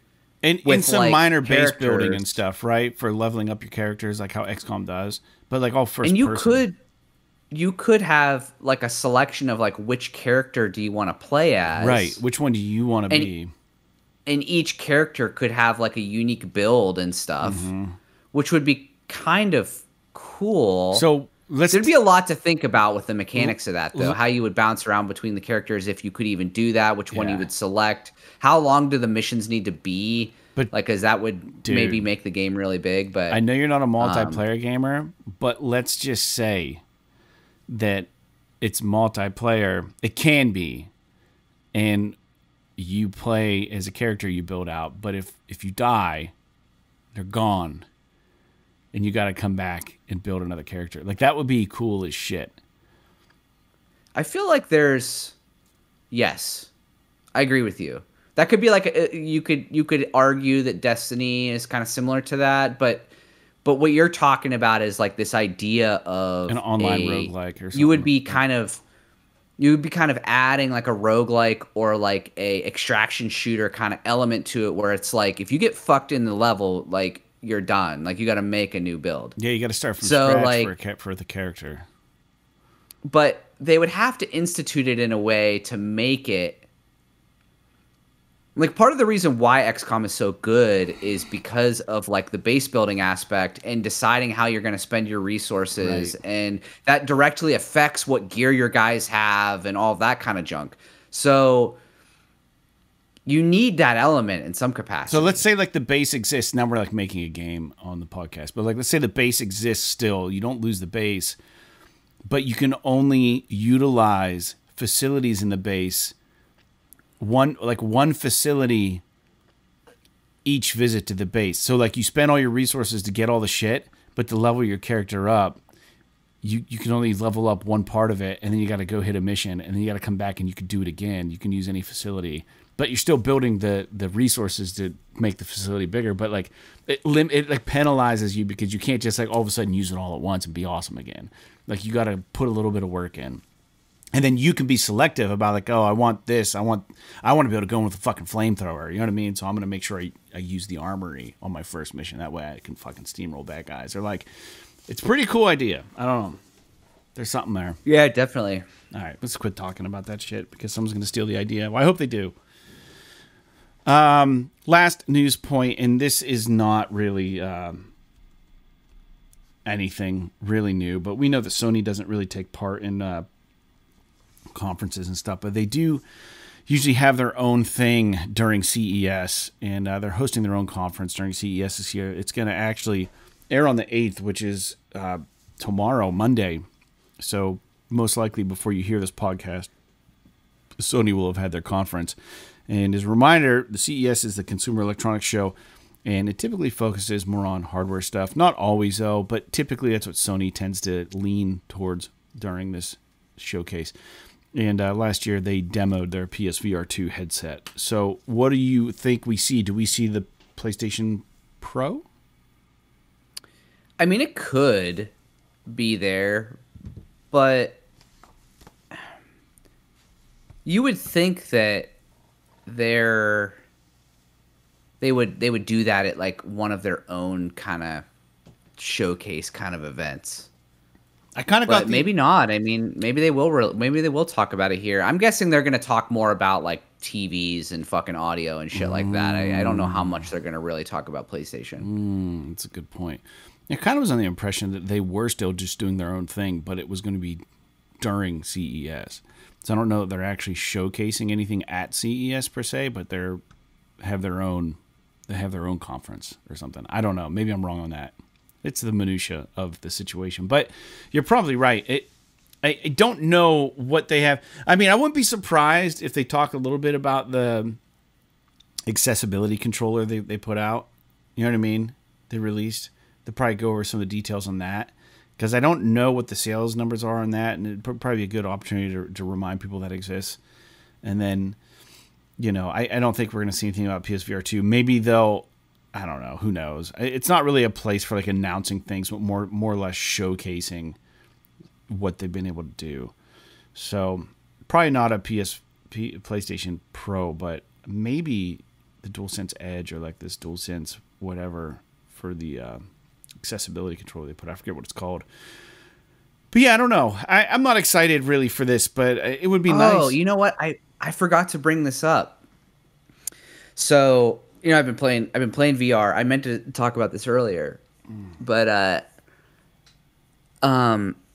so I shelved my PS4. It's gone. It's in the closet. It's not coming back ever again. But I'm not throwing it away or anything. It's just it's in storage now. Mm-hmm. So I had a space on my entertainment center. So I decided it's like, okay, well, I'll just put the fucking headset right here. It's just right on the shelf. Yeah, right. I can just pull it out, leave it plugged into my console, turn it on whenever I want, yada yada. So I do this, and like Wednesday or Thursday, I'm at work, and Sarah fucking calls me. And she was like, the dogs pulled your headset off of the fucking console or off of the entertainment center. And it took a minute for me to get everything out of her. But basically, the headphones that attached to the headset, they pulled them off and just ate them. Oh. So they yanked the headset out onto the floor and just pulled the headphones off and ate them. I think it's like, I know it sounds gross, but I think they can like smell the earwax because I've had them chew up earbuds before. God. So I got home and I was like, fuck. I got home and I looked at it. Sure enough, the earbuds were just completely chewed. They fucking ate the speakers out of them and like the rubber part and all this crap. But like the main like back part that plugs into the headset and the cords were there and everything. But I turned on, the headset was totally fine. I didn't have any issues with the headset. They didn't chew on it at all or anything like that.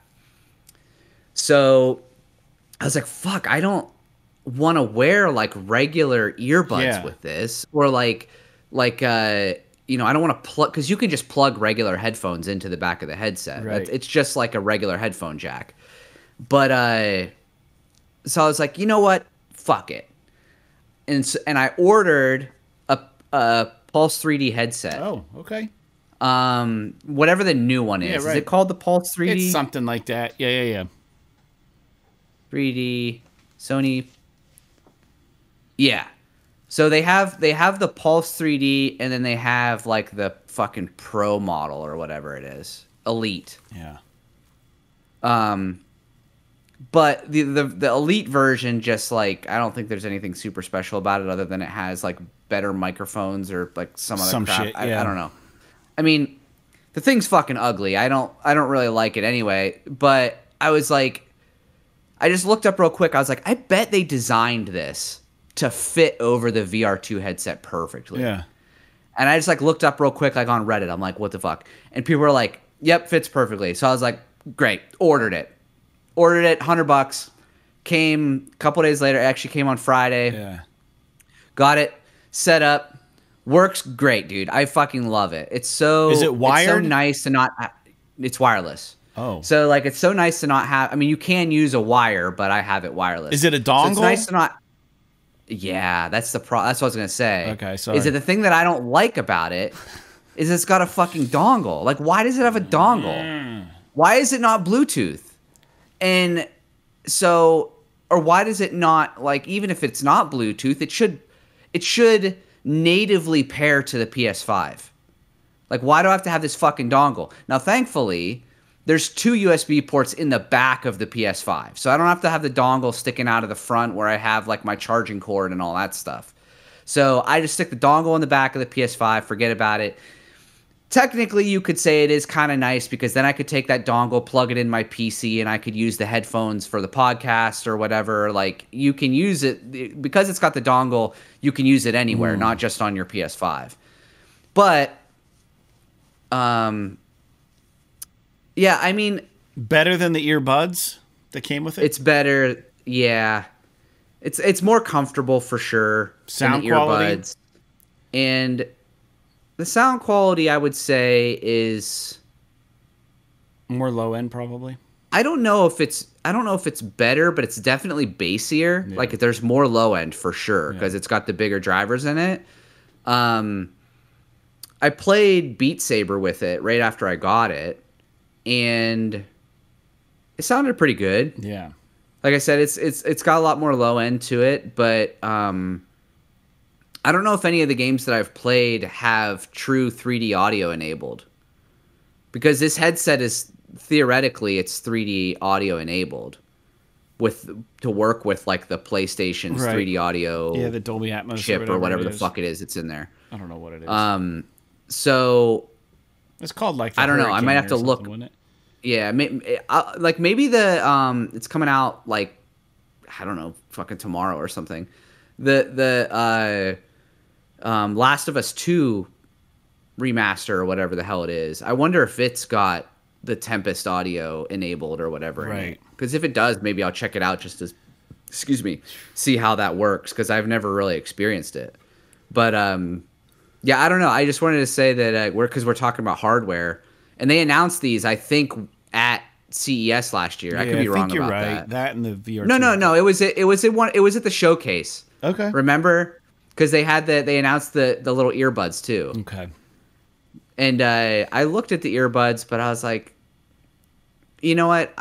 When I'm like moving around with the VR headset and stuff, like I want something that's going to stay in my ears. Right. Like I wouldn't mind the earbuds for like using them at work or like on my computer or whatever. But like I don't know that I'm going to want them for playing VR. That's cool though that you got that. That's cool. And the headset was $100 on Amazon, so I picked it up. And I'm seeing right now, you can actually buy the black version at Walmart for $80. Ooh.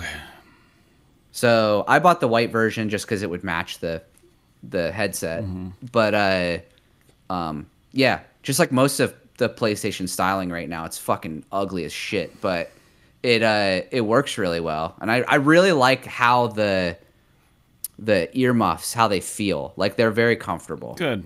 So I just thought I'd throw that out there. If anyone's him-hawing, you just have to deal with the dongle. But I just plugged it into the back of my PS5, and I don't have to fucking think about it ever again. See, it's frustrating. That's like kind of a... Yeah. I'm not going to lie. It does have a little bit of a chintzy feel to the build quality.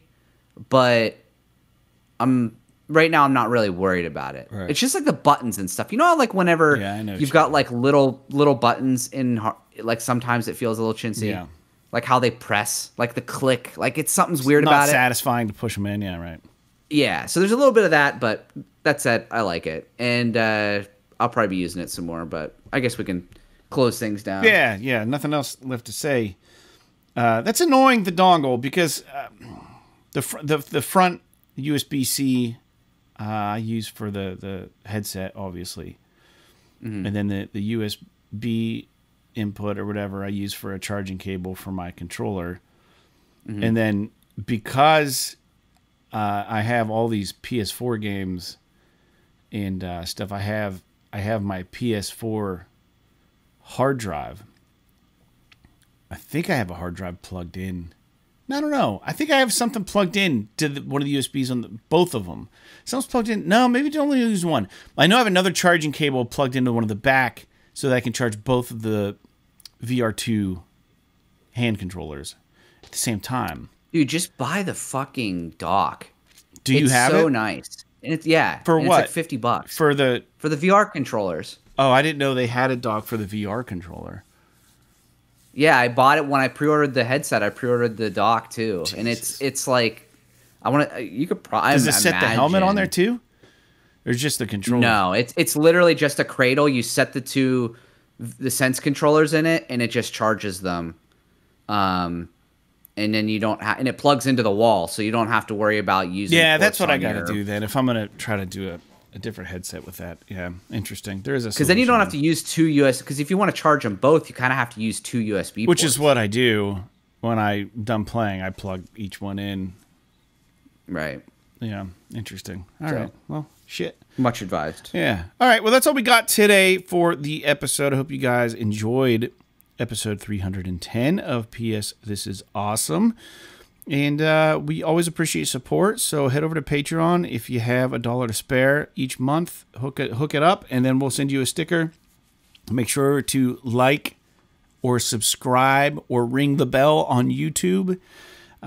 Even if you don't watch us over there, go find the episode and give us a thumbs up on it real quick. That helps us, just build the audience a little bit. You know what I mean? Know what I'm saying? You feel me? You dig? All right. That's all I got. Jake, let's get out of here. It's Sunday. We got to work tomorrow. Thanks again to all our listeners. We'll be back next Wednesday or earlier if you are a patron of the show. So like Silent Hill 2, Sekiro Shadows Die Twice, and Shadow of the Colossus. P.S. P.S. This is awesome. This is awesome.